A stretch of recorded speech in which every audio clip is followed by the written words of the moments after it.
Just wanted to say hello to everyone. My name is Meredith Del Monte. I am one of the librarians over at Harrington Library, and I will be presenting today. And then I have my support, Nicole, who is also one of our staff members at Harrington.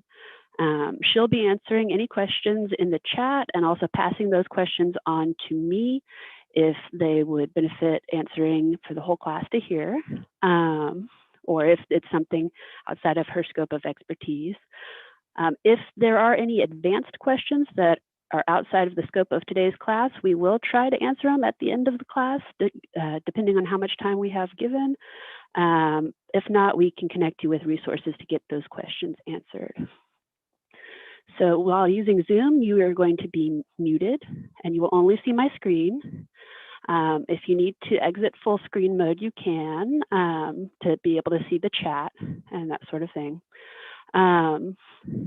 We do have a chat icon that you can click on to communicate with us and let us know if you have any questions or if you need help with any particular part of the class today.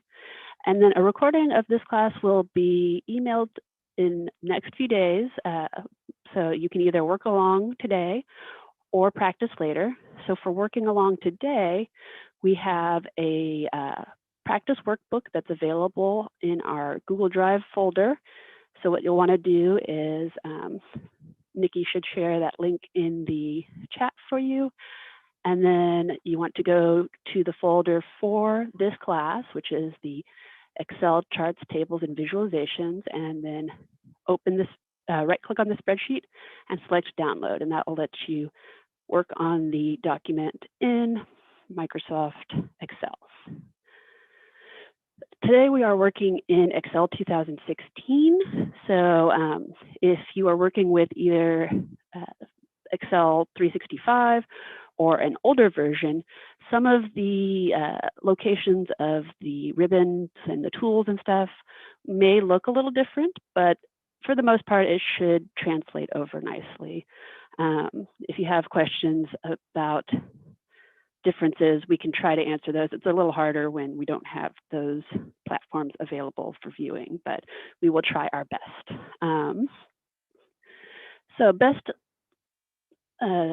setup for getting the best out of this class is having at least a little basic Excel knowledge, how to enter information into cells, that sort of thing. If you haven't had a chance to do so, we do have previous classes that are part of this series that would be a good foundation to help with understanding the material in this class. So this class is focused on helping you present your data in an accessible way through charts, tables, and other Excel visualization tools. And the data set we'll be using today, let me pull it up here, is a very simple one for, let's pretend, a very small business because the company list is very small, or it could be a division within a larger business. And we've got our employees' names and their sales figures for one calendar year. And the figures are not the number of money that they've taken in, the income, but more the number of sales that they have performed. So we'll be working with that today. So a quick review of the layout of our screen. So we've got our ribbons up here that we will be navigating between. The one we'll be using the most today is insert, and we'll get into in-depth of how we'll be using that. And then there's also going to be, of course, additional tools that you can use that will pop up as we are using them. So we'll get into that. Hi, Meredith. Yeah. Would you mind zooming in the spreadsheet just a little bit? It looks like we're having some trouble with seeing the data. That actually is part of the setup, so we're getting there. So that is one of the things that I was going to cover for a quick review is how to zoom, because it's quite handy. So especially if you're working on a smaller screen, of course, when we get to the charts, we will have to zoom out a bit so we have enough room to look at our charts. But with this one, you can easily zoom. Let me see. My little bar does not want to go away. Let me see if I can make it go away. There it goes, much better. I can actually see what I'm doing. Okay, so for zooming, there are two ways to do it. There's a shortcut way, which I will show you second. First, I will show you the way to do it using the ribbon tool for view. So you click on view, and you have options here. You can either zoom using the little icon here, or you can zoom to selection. This one is the best to make all of your data fit in a specific window that you have. Or you can also do press and hold the control button and then use your mouse wheel to zoom in and out. And it'll do it in increments. It's a little less precise than the tools on the ribbon, but it is a nice quick way to zoom in. So what I'm going to do is go ahead and select the data, and we're going to zoom to selection. And then I'm going to see if I can back it out a tiny bit, because we are going to be manipulating the data a bit. So we'll need some room to work around in. So we'll do 170%. Okay. There we go, and that gives me a little wiggle room. So now hopefully you can see the data nice and easily.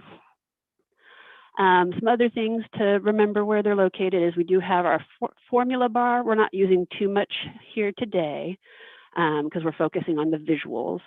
But there's also the reference to the cells in the name box. So when you have a specific cell highlighted, you'll see that it references it up there at the name box.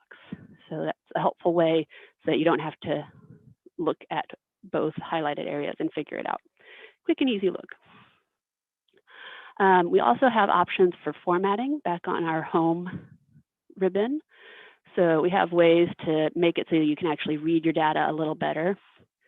So if you wanted to, you could auto format the column width so that you'd be able to read the titles. The only downside to that is for these short ones, it shrinks them down. If you'd rather have them a more uniform size, you can format that by first figuring out this one is 9.43. So we'll go ahead and do that same size for all of them by highlighting them all. Column width, 9.43. And that spreads them out. So there we go with that. Looking good.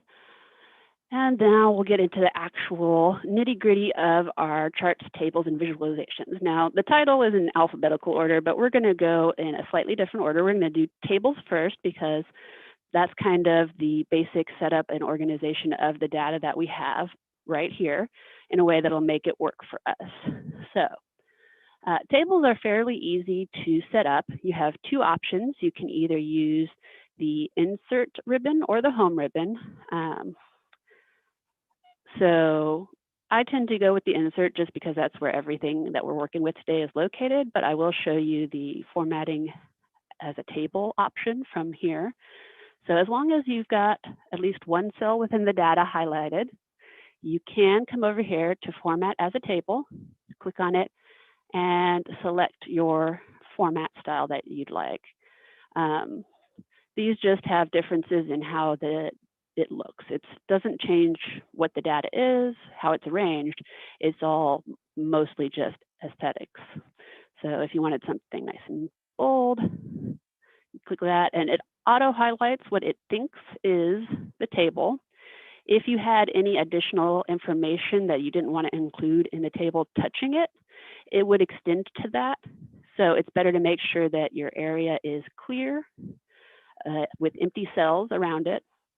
And then you want to make sure that my table has headers is checked, because that's going to give us a visual distinction between our headers and our basic data. So we'll hit OK. And there we go. We've got a table. So you might be wondering, what's the benefit of this layout versus what we had earlier? Well, you get a lot of fun, easy ways to change the designs without having to highlight different parts and work on it manually. The best part really is being able to sort your information and filter it out so that you can look at specifics. So you can do that with each column. these little filter tools pop up when you put it into a table. There's also ways to change the designs up here, where you can highlight the first column as well as the first row. You can also insert a totals bar down here. And you can also get into changing banded columns and that sort of thing. Now, if you have it set up where it's already got the bands in it, that's going to make it look a little different. But you can do that with something where it's more plain like this and have it stand out and be a little more noticeable. Actually, that one doesn't want to be, there it goes. It was running a little slow on me. Give it a second to catch up, maybe. Maybe? Okay. It's misbehaving. Okay. So, and the filter buttons, if you decide you don't need to have those in your data, or if you're wanting to present and you don't want those occupying space, you can turn them off for a presentation, or if you aren't needing them at that moment, but then turn them back on with a quick checkbox there. The other way to do tables, so I'm going to undo all that we've done here. Our undo button up at the top here is super handy for that. So the other option for setting this up is insert and tables, and it works exactly the same way as the other one, except it defaults to a predetermined design, which is this light blue one. You can easily, of course, change that over here with the table styles and pick if you have other preferences. Any questions about getting a table set up?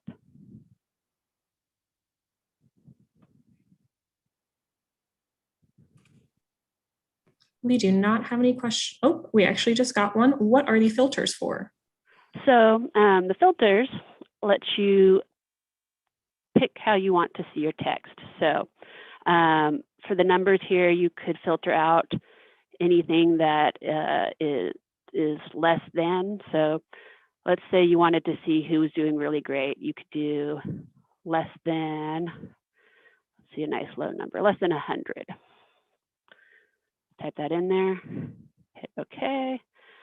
And it shows who's not really pulling their weight for that month. And you can see Bernice and Jacqueline, shame on you, you didn't do great.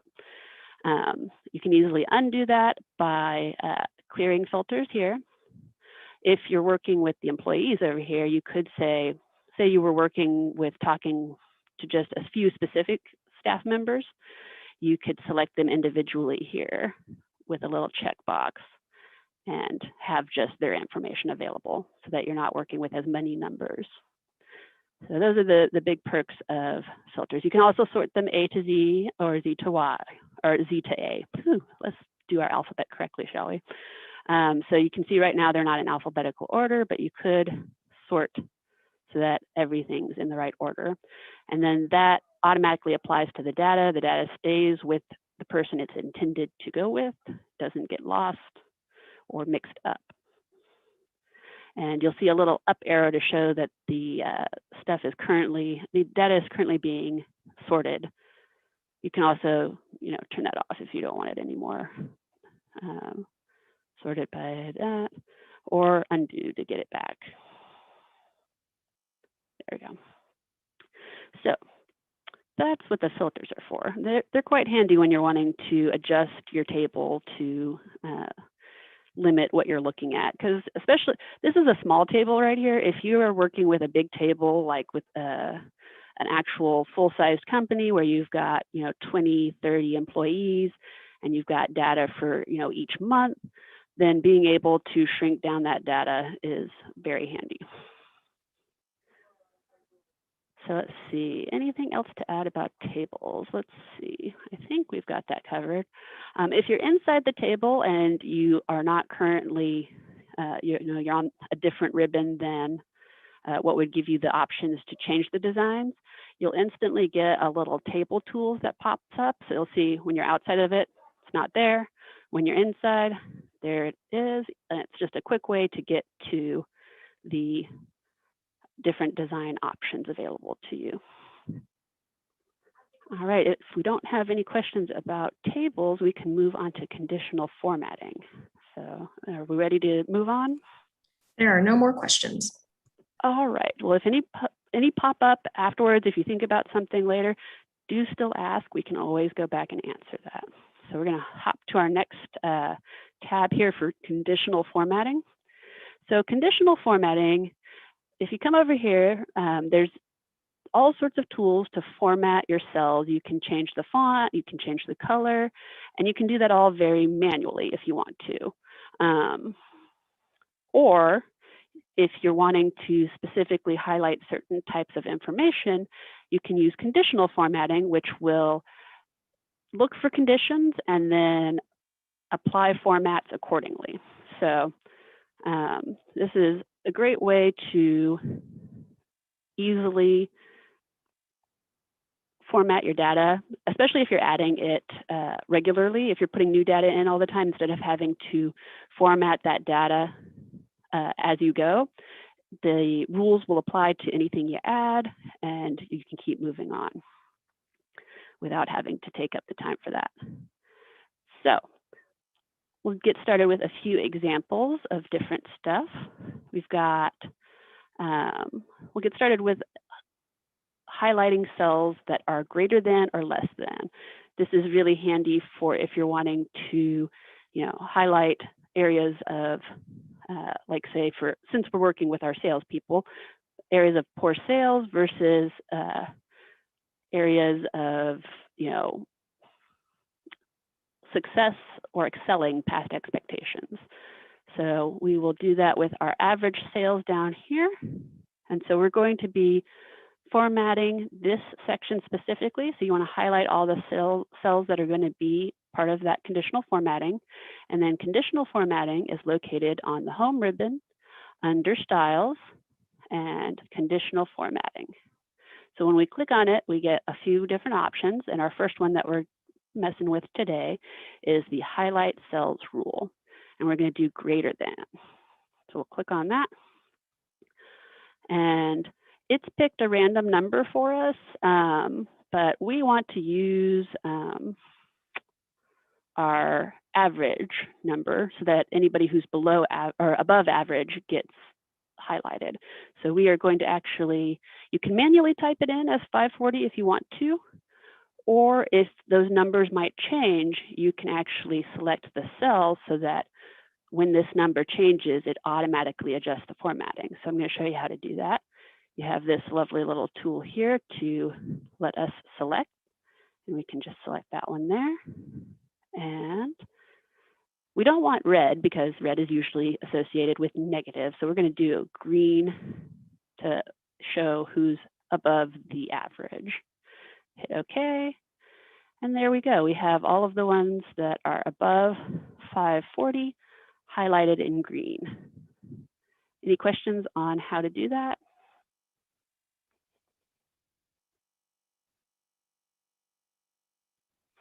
And like I said, this one, if you were to change the average, like if the math changed, this would automatically adjust and highlight the different numbers. So it's got a formula right now. I don't want to tinker with that formula, but actually, I can just manually type it in there. Let's say we had some good sales numbers from a new employee. I can put that in there. And now only what's above 600 gets highlighted. So, hey, Meredith, would you mind repeating the process right before you were changing those data sets? Sure. Someone's actually, asked I'm for going a to quick repeat. Yeah, I'm actually going to be doing the less than, which is exactly the same steps. So I will do that one. And if you still have questions, I can always go back and do that. So again, we want to highlight all of our cells that we are going to be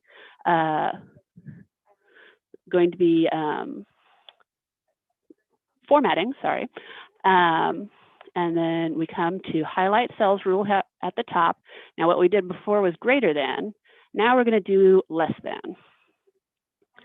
So let's say we've decided that anybody that's pulling in less than 450 is obviously not pulling their weight. So we can do that. it's already selected red, which is perfect for stuff that is in the red. So we'll keep that. If you wanted to, there are some other options. You could even customize your format. If you were to do that, it would give you the options of what you wanted to do with that, and you could get very in-depth into that, but we're not going to go too crazy with that. We're going to stick to our pre-selected options, so back out there.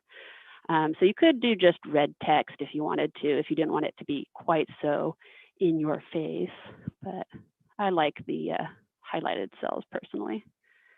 So now we've got 3 months that were in the red. We didn't do great in January, April, or August. We did okay in May and July. They didn't exceed our average, but they weren't the bottom. And then we've got several months that were way better than our average sales. Did that make sense to everyone? We have a quick question, Meredith. Someone would like to know if there was a formula that you used to get the averages, or if those were just made up numbers. And if there is a formula, if you would mind reviewing the formula to get the averages. Sure. So that is an actual formula. I believe it was covered in our forms and functions class. It's just a really basic one. It's average. So you do equal, average, and then you pick your range. And so I did the range of the bottom here, and it found the average of all of these. And that would be 540. And same with the median. If we wanted to use median instead of average, which would be the number square in the middle of our range of numbers that we have here, there is a formula for that where it finds it from all your numbers. I used the whole chart for that one because there are quite a few different numbers and we wanted to have the full range demonstrated. So yeah, I think that covers it all. Any other questions?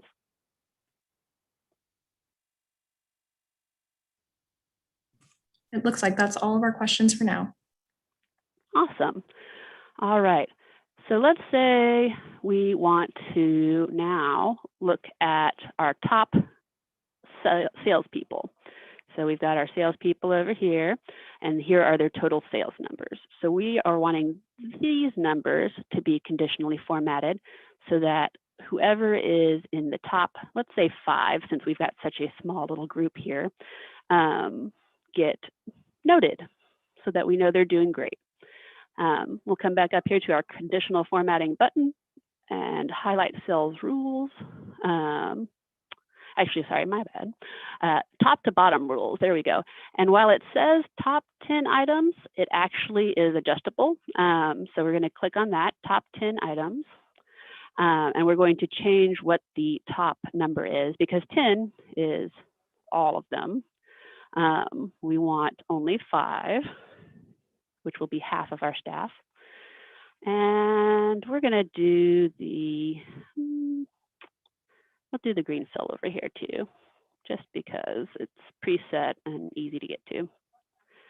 Hit OK. So our top salespeople are going to be Carter over here, Wanda, Ricky, Beatrice, and Melvin. And it's easy to see that. It makes it a nice, quick at a glance for you there. Any questions about the top rule?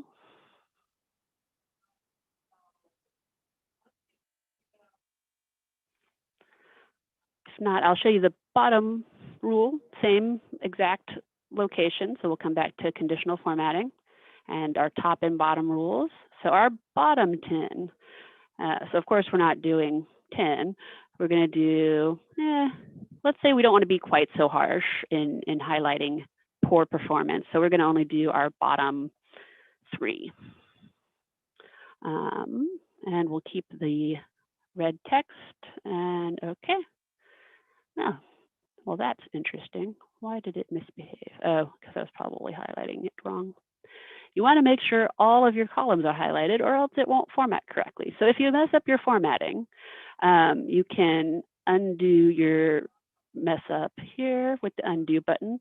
If you wanted to clear all of the formatting off, then I will show you how to do that in just a moment.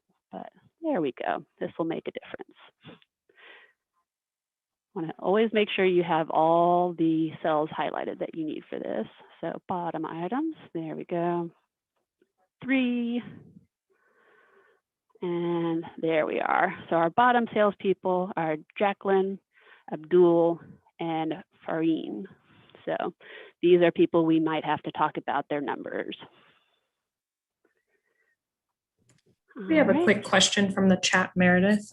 They would like to know, is there a way to show the order of the people who are 1 to 5? So to list it, from first to fifth. Or at least to find out who is in first, second, third, yes, and so on. Actually, you can do that through the filter. It would not be through conditional formatting. So you can do largest to smallest, which would then have it divided out for you. Or if you wanted to put the emphasis on those who are not performing, you could do smallest to largest to put the lower numbers at top. And that would be how you do that. Okay? Thank you. That looks like all the questions for now. Awesome. Okay.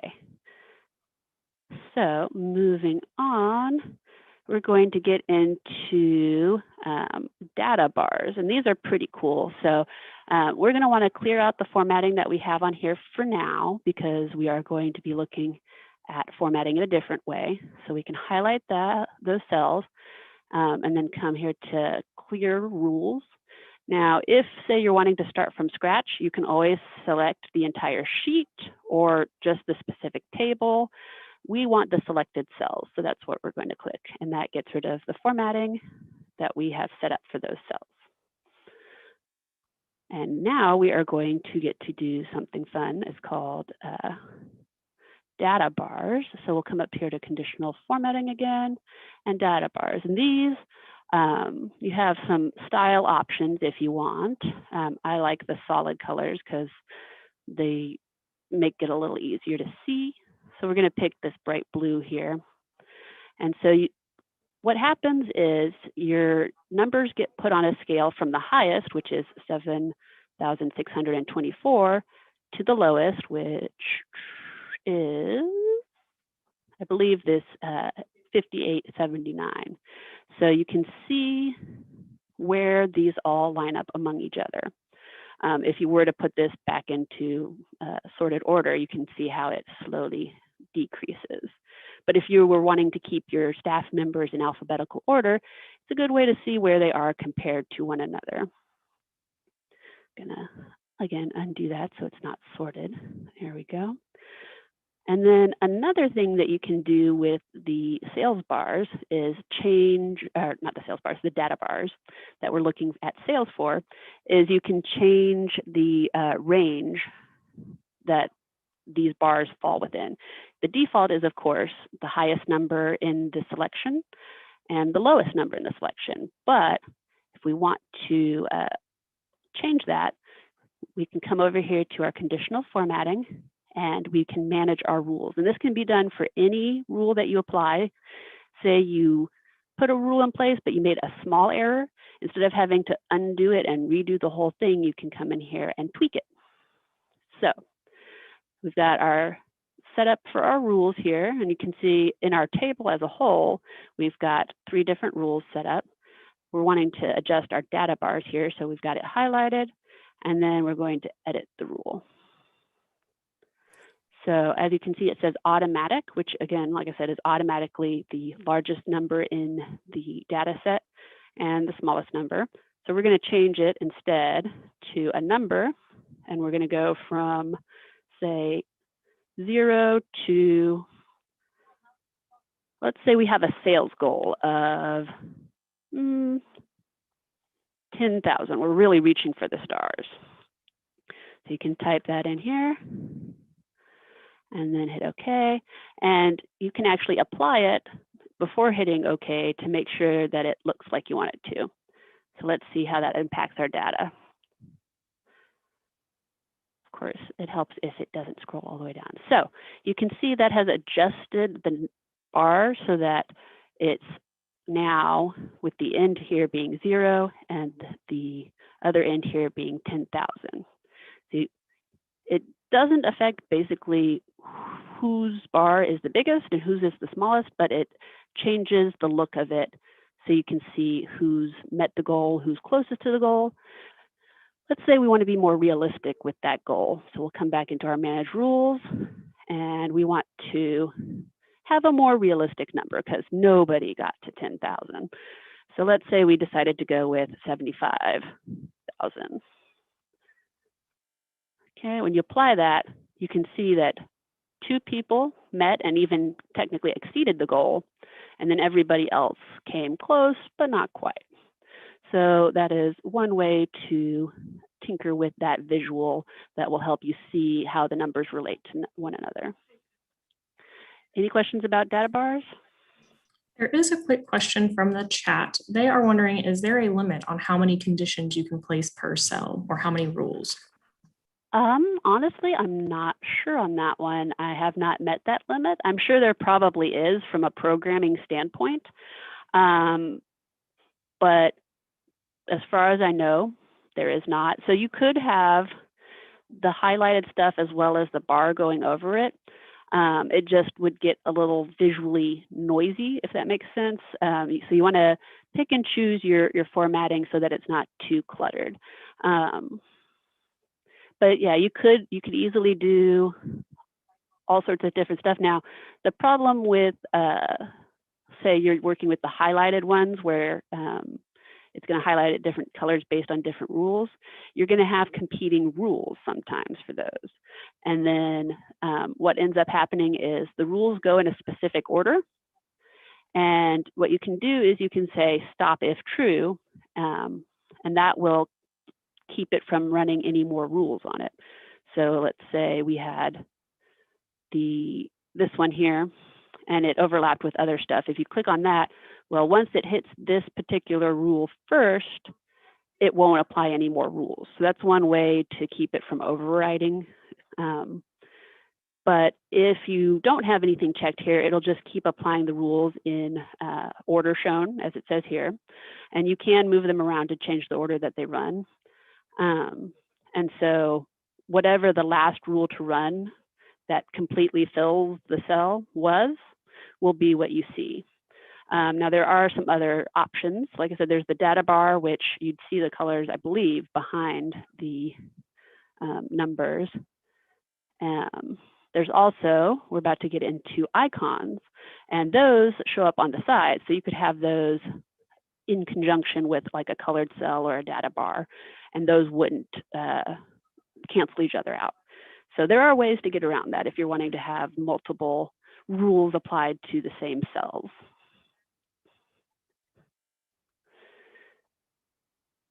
All right, so as I was saying, let's see, where are we? Yep, oh, not quite yet to icons. We're doing color scales next. So let me undo the rules here on these cells. So color scales are also pretty fun to work with. And we'll actually work on the average sales here since we've neglected these for a little while. Let's have some fun with those. So we'll clear some of the selected cells there. And color scale is similar to the bar style, except it uses gradients of colors. So come here to our color scale. There's a lot of pre-chosen ones here that you can use. We're going to default to this one here where it has the high numbers marked in green and the low numbers marked in red.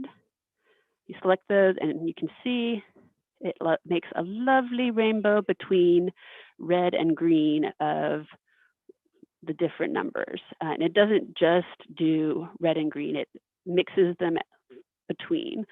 And I think this one has orange in the middle as well. If you wanted to get into details and make your own color selections, you can come here to more rules, and you can pick the colors that you want to work with. So they have a 2-color scale, and you can also get into a 3-color scale, which is what we currently have. We've got a red color, a yellow color, and then a green color. And it's based off of the numbers there. You can adjust those as you'd like, but that's very complicated, and you can keep it simple with just the 2 colors. and you get kind of a lovely brown in the middle. If you wanted it to be more visually pleasing, you could maybe pick like a nice blue, so you get a purple in the middle. But we're using the default here because it's nice and easy to see. It applies to what we're trying to do because we want our higher numbers highlighted nice and green and our low numbers nice and red so they stand out. And you can apply this to a whole large region. I'm going to undo so it's not distracting from the averages. We could do this for our whole table here and put that in there so we could see the specific places where we did really well and see who was responsible for those really good numbers. So like we did great in July here with Carter. He did a fabulous job selling, and Abdul did a great job in February. So you can have a large scale span of the colors, and it'll work from the lowest number in the range to the highest number in the range. Any questions about our color scale?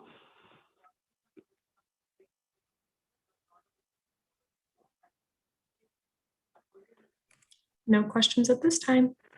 Okay, so now we will finish with our icons, and icons are kind of interesting. They can be handy for pointing things out. It depends on what kind of range you're working with. So we've got total sales column here that we're going to work with, and we're going to look at our icon sets that we have, and you have different numbers of icons. The more icons that you have, the more specific the percentage that it divides it by. Because what it's doing, and I'll show you that in just a moment, is it's working with the range of numbers, much like the color scale and the data bars did, but it's using percentages. So we're going to stick with a simple one real quick here. We're going to do shapes, make it nice and easy, where it notates the higher ones and the lower ones. If we were to look at our rules that we have for these right here, come here to manage rules, and we can see what the numbers are. So we're working with anything that is 65% of the range is going to be highlighted in green if it's equal to or greater than. If it's between 67 and 33, then it'll get highlighted yellow. And if it's lower than 33%, it will get highlighted red. The downside to this one is, unlike the data bar and the color scales, where you can alter it, you can alter it here, but you can't alter the ends of your range. The range is kind of preset. So sometimes it's easier to work with, instead of percentages, numbers. You can change the numbers here and instead do, say, you know that your average is 540, like we said. But we're working on the averages down there. So let's look at our numbers here. So let's say we want everything that's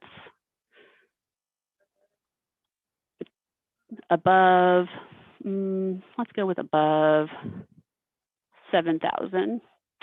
And you want everything that's between 7,000 and 6,000. You can apply that directly and it'll change the numbers for you.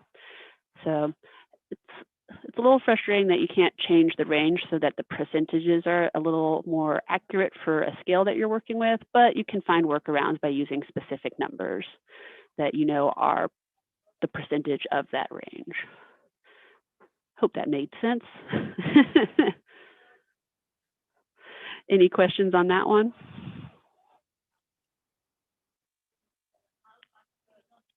And like I said, you can use icons in conjunction with other options here.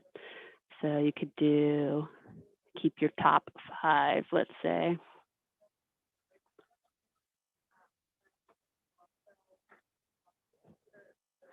So you still have your top 5 highlighted, but you've also got notations of where they fall in the scale that you're wanting to keep track of. So they overlap nicely that way. Any questions? No questions from the chat. All right, well, we need to get on and move on to our charts before we run out of time, so we will do that. Come over here to our chart information, which this is all the same information that I mentioned before. We've actually added on here the average sales, which I did not show you guys how to do, so let me do that real quick because that is handy to know. So we're going to bounce back to our tables here just so I can show you how to do that. So from our table design, when you have the total rows down here, you don't have to stick to just the totals. You can actually adjust each of these and you have options here. So the way we got the averages on those other tables is selected average here. And instead of having to go down the row and do this for each one, I cheated and used the autofill and carried it across. And I even did the average of the total sales. And that is how you get those nice averages along the bottom. So just so you know how we got that, because that is important to know. And you can get into all sorts of different stuff. You can change it to account, you can do min max, you can get all into that. There's also more functions that are available, but we're going to keep it simple and we're going to look at the average. Now, if you're wanting to do totals for each one, that would be sum because that's the formula for that. So it would add up all of the sales for January. But we were looking at averages. Okay, I knew I was forgetting something. That one's an important one. All right, so back to charts. So charts are a great way to generate an easily interpreted visual for an entire set of data. So if you're wanting to, do a performance review for an employee, if you're wanting to make a presentation, these are great ways to say clearly, let's look at these numbers in a way that isn't quite as overwhelming as a mass of numbers like these. It's much more visually pleasing.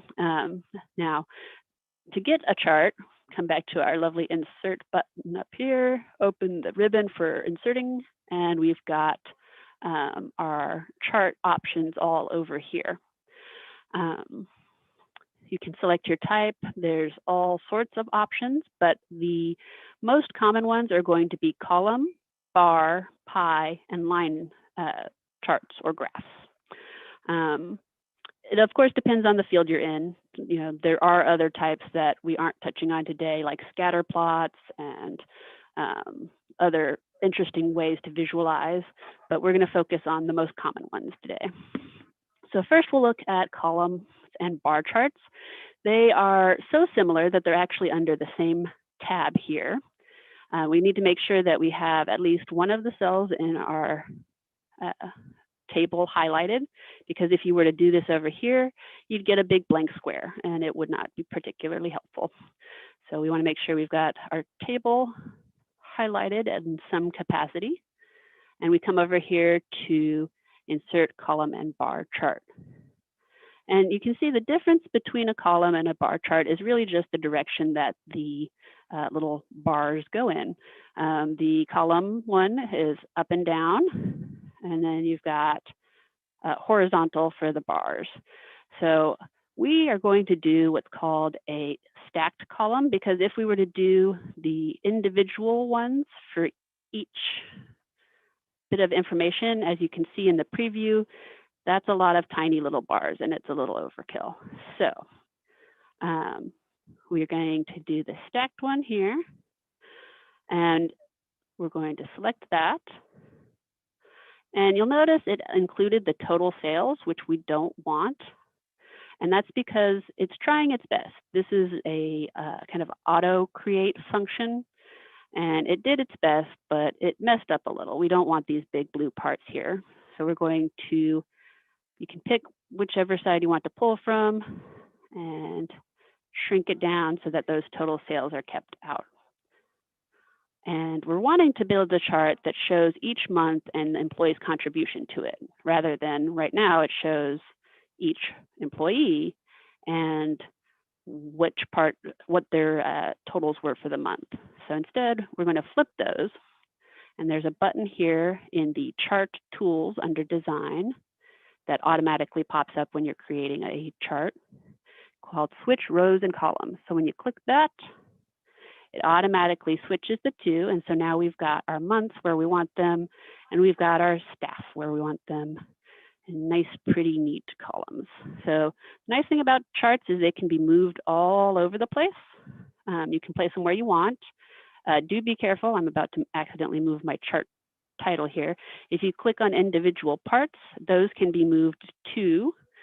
So you want to make sure that only the chart itself is highlighted. You've only got this lovely little box with the little round circles before you click and drag, because otherwise you'll be bringing your chart title all the way over here, and that's not particularly helpful. So now that we've got our chart, we want to make it a little easier to interpret and to know what we're working with. So you can easily change the chart title by clicking on it and then clicking it a second time to get the little blinking icon. That means you can type. And we are going to title this, how about total sales per month?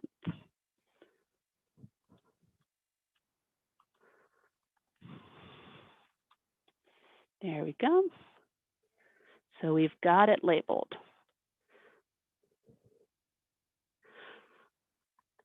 And I think I see a question about why it's in the thousands rather than the hundreds. And that's because of the size of the chart. If we were to make it bigger, it would, well, usually it adjusts accordingly.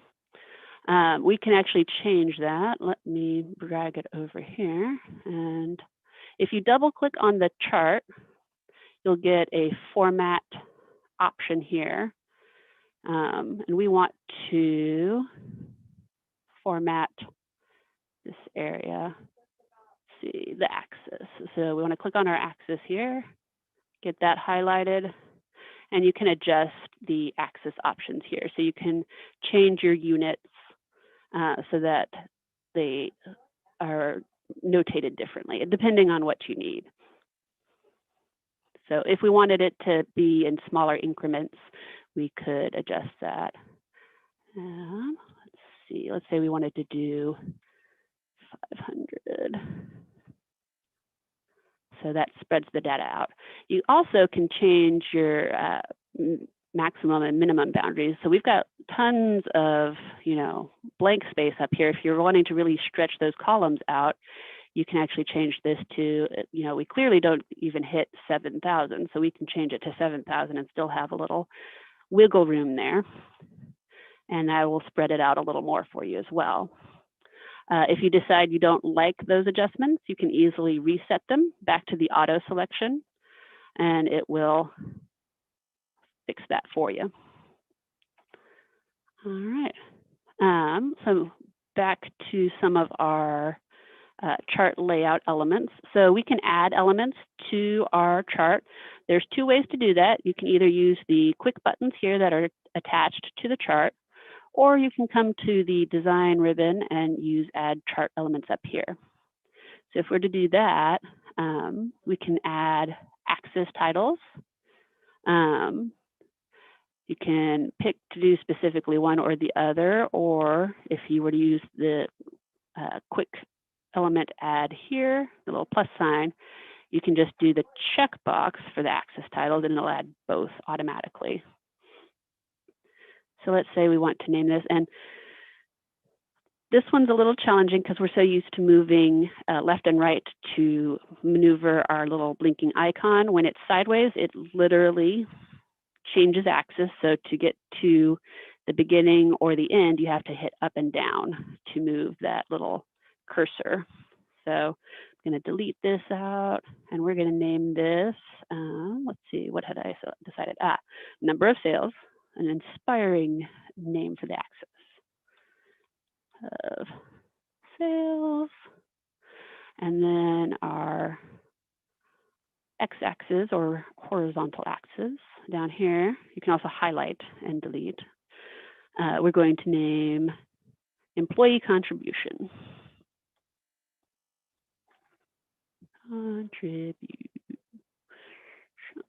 There we go. And you don't want to hit enter because that will obviously give you another line. You can just click outside of the box and that will save your change. And then we can also move the location of our legend down here. So coming back up, I tend to use the quick access one here, but again, all the same options that you see here are also in the add element option up at the top over here. So our legend, it has a little arrow over here. When we click on it, we can see the options of where it's located, and it will preview without having to click on it to see where it goes. There are more options, but we're just going to move it to the right because that gives our columns a little more room to spread out. Click that over there and close out. And so now we have all of our people over here rather than underneath. Any questions so far on the chart? The column chart?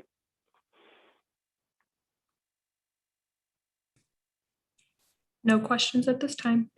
Okay, so something to keep in mind is there are quite a few elements that you can add, but the more you add, the more your data gets squished up. So you can add data labels, which put the exact numbers on the bar itself, and there's options for where those end up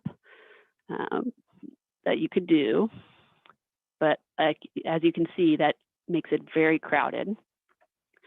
You can also do tables that basically move the table into the same area. This would be great if, say, you had this table on its own page or you were inserting it into another Office tool like a PowerPoint or a Word document. But in our current situation, it just makes our poor little chart teeny tiny. And if you had data that had error possibilities in it, you could highlight that, but that tends to be more in a predicting capacity. Our basic numbers, there are no errors. The numbers are what they are. So nothing special there. You can also change your grid lines and have all sorts of ways of indicating what you're working with. But again, like I said, you want to limit these elements to what is useful for you so that it doesn't get too overwhelming visually. We can also change the chart type. So if you decided you like the bars, but or I guess our columns here, but you want them to be more bar-like rather than column-like, you can come over here and change it to bar and select a stacked bar, and it will alter it and shift them. It'll keep all of the changes that we've made, it just reorients it. All right, and you can also move the location of the chart if, like I said, you wanted to have it on its own separate page. You can come up here to Move Chart, and you can select a new sheet and have that added in. Or you can also put it on a different sheet than the one that you're currently in by using the drop down to select from the sheets that are available. So that's a quick and easy way to move it without having to do copy and paste or whatever you might try to do to move it around. Okay, and then a little bit from our format pane over here that we briefly already touched on. There's other things that you can adjust. You can individually adjust the colors. So if you don't like the color scheme, or you want to change a particular color because you think, this brown color is ugly, you can come over here and change the color and pick a different one. You can also select your own personal choice in color, and it will change all of the color in there. You just want to make sure not to do repeats of what's already in there because otherwise that gets confusing. If you're wanting to change the whole color scheme, you can actually do that from a separate place up here under the design ribbon. There's change colors and there's pre-selected options for the colors. And these are just predetermined to, make it easy to switch over to. I personally am a fan of the more colorful ones. The monochromatic ones get kind of boring looking, but that's just my personal taste. And of course, you can always pick one that's closer to what you like and then make the minor adjustments that you want to highlight different items. And this is all just, the aesthetics of the chart. It doesn't change what's actually being shown. You can, however, if you want this to be more visible, adjust the gap width, which is the amount of gap between each of the bars in our bar chart or columns in the column chart. The greater the number, the smaller the bar will be. So let's say we wanted to make it wider so it was easier to look at. We could drop it down to 50 and we got much thicker. Now you want to make sure that you can still visually distinguish between your bars, but this way it can kind of spread it out to make it a little more easy to see what you're looking at. All right, any questions?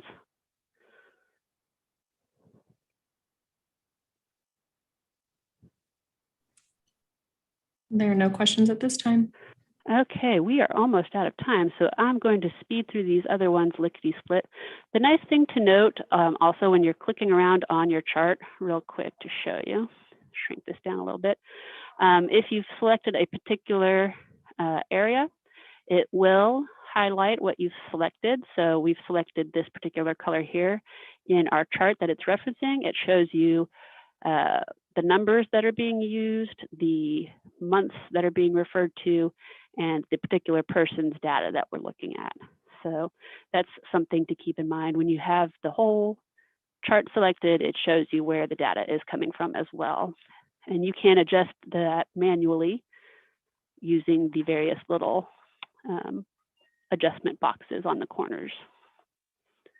Okay, so let's speed along so we don't miss out on our last charts.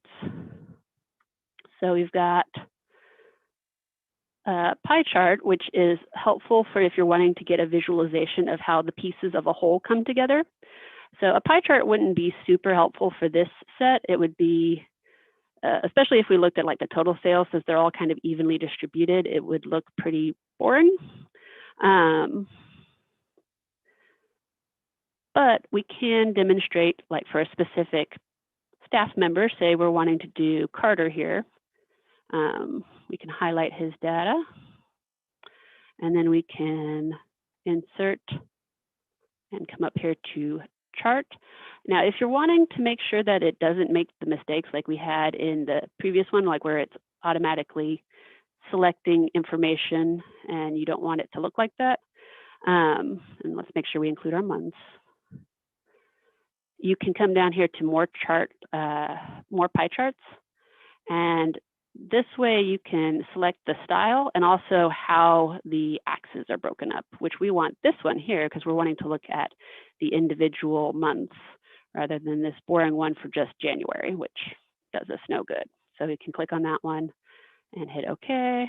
And now we've got Carter's monthly spread, how he's done for the whole year.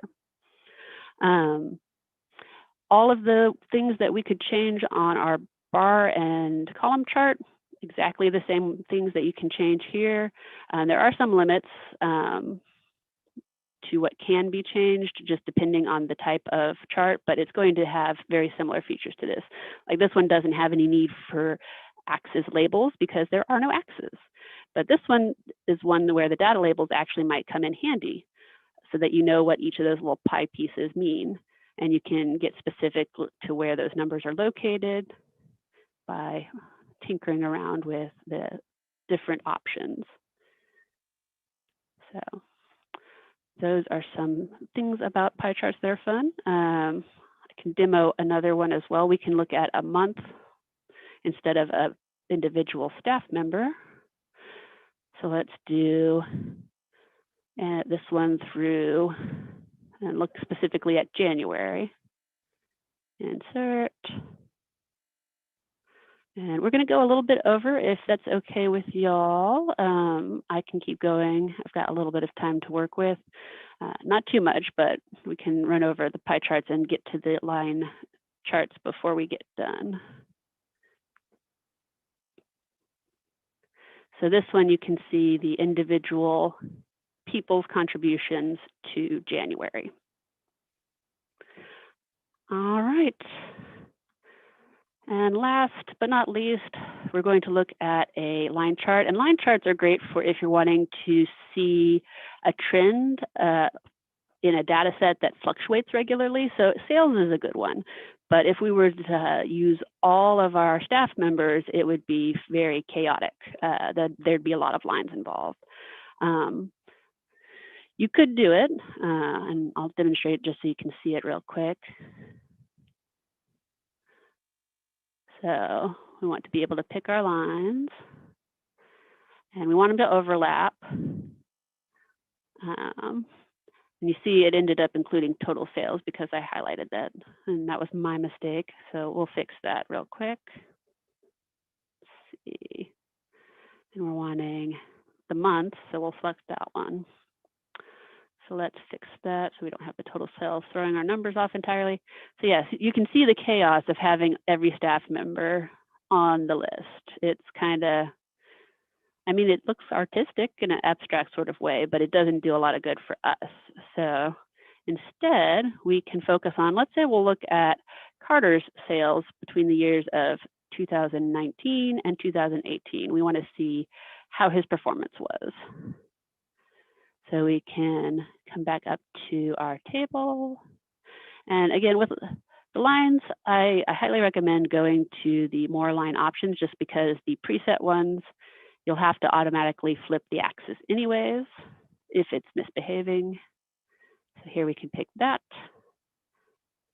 And we get a beautiful chart with the line for 2019 compared to 2018. And we can see he's had some general improvement. There were a couple of times where his sales dipped below last year's, but he's been doing good and he finished on a good note. So you can have an easy comparison there. Again, similar adjustments. This one does have axis, so we've got our titles back. And you can look at all sorts of different things. You can see whether or not it fluctuated up and down based on the color. You can also tinker with those options, but that is the basics of a line chart. Any questions?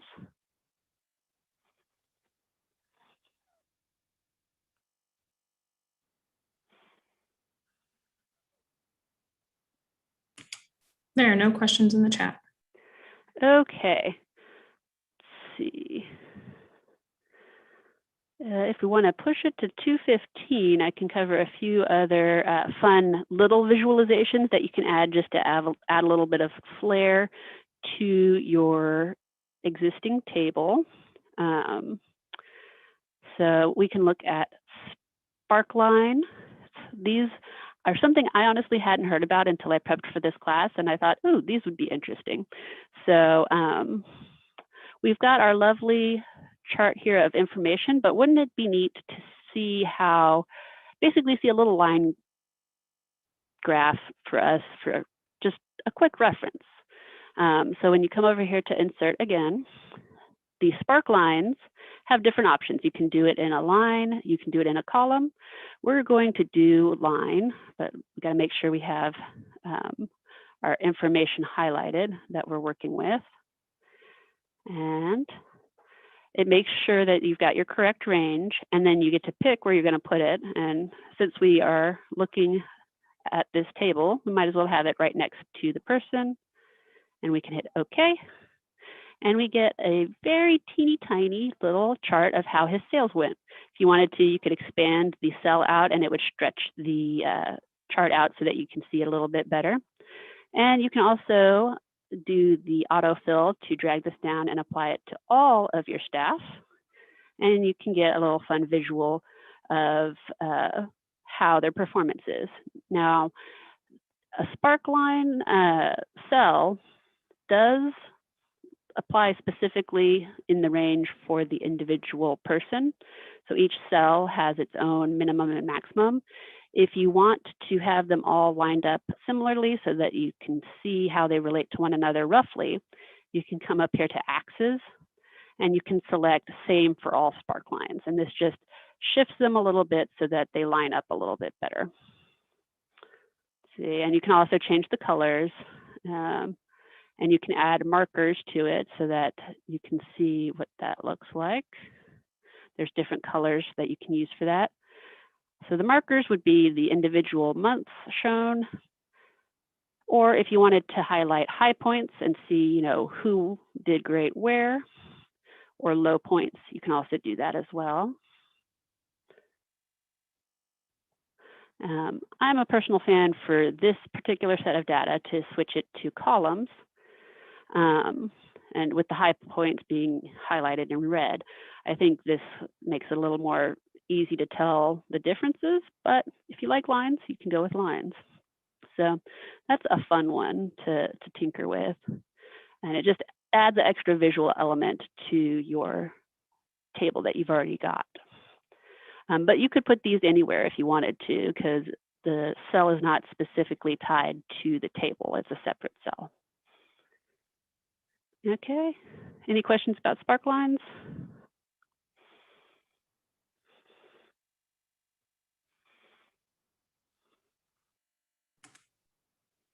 There are no questions. Awesome.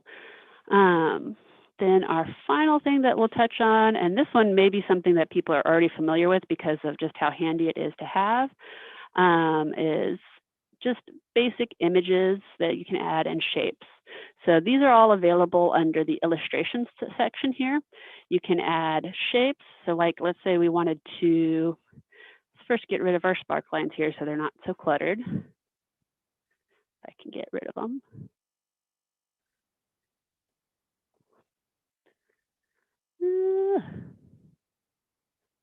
Not sure if I can get rid of them. You know what we can do? We can undo. I'm sure there's a way to get rid of them, but I'm blanking on that one at this moment. So we're just going to undo it. There we go. All better. So back to our inserting of shapes. So let's say we wanted to call out our top seller, which we know is Wanda over here. We can come over here to insert, pick our shape. We want a nice arrow, which is this one here. You can also, these are all those shapes that I've recently used. If you haven't used the arrow yet, you can find it underneath all the different categories here under lines, and you can draw to point out. Now this one's kind of hard to see. It's not a particularly great arrow, but we can change that with the shape outline. We can pick a better, brighter color, and we can also make it a thicker line by changing the weight. So we can make it nice and big and be like, oh, look at that, isn't that great? And then, let's see, let's say we wanted to add a image real quick. We can come to our pictures, and let's say we're wanting to use from our downloaded computer options. We want a little good job. Can insert that. It does insert it at the full size of the image. So if it's a big image, you can always shrink it down to the size you need. And this has got a lot of extra white space, so we can crop it using our crop option here. And you know you're in crop mode when you've got these lovely little black places to pull from. You want to make sure that you're not, you don't have an arrow in that place, but instead have the little black either T shape or V shape of the corners that you're working with, because otherwise you're just moving the image around and you're not cropping it. Crop it down, click outside of the image to get it to stick, and then we can get it nice and small and stick it over here. Now, you'll see that because this was an image we added second, it overlaps the arrow. So if we wanted to move it backwards, you can come up here to under Picture Tools and Format is Arrange, and we can send it backwards, and that'll move it behind the arrow. And now we have a lovely little call out. Good job, Wanda. You can also insert other great little features. The text box is great for if you're wanting to type in instructions. You can add it anywhere to your area. So if you wanted to say, if you have questions, speak to your supervisor, and you can decide on the size of your little text box, and you can move it anywhere in the area. This is great for if you are having a chart or table that multiple people are using and you want to make sure they all use it in the same way, then that's a great way to do it. All right, and we're pretty much out of time.